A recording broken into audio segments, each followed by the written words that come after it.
আয়াত ৩৩ লা মাকতুআতিন ওয়ালা মামনুআতিন অনুবাদ যা শেষ হবে না ও যা নিষিদ্ধ হবে না।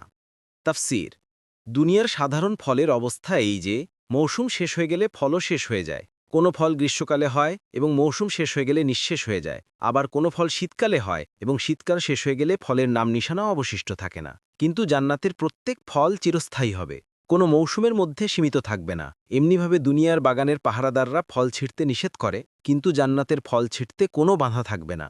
তাফসির ইবনে কাসির, বাগবী, কুরতুবী। আয়াত ৩৪ ওয়াফুরুশিম মারফুআতিন অনুবাদ আর সমুচ্চ শয্যাসমূহ।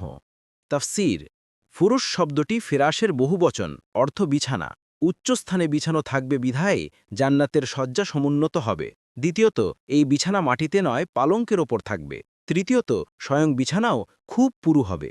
কারো কারো মতে এখানে বিছানা বলে শয্যাশায়িনী নারীকে বোঝানো হয়েছে, কেননা নারীকেও বিছানা বলে ব্যক্ত করা হয়। এই অর্থ অনুযায়ী মারফু আতিনের অর্থ হবে উচ্চ মর্যাদা সম্পন্ন ও সম্ভ্রান্ত। তাফসির ইবনে কাসির, কুরতুবী, বাগবী।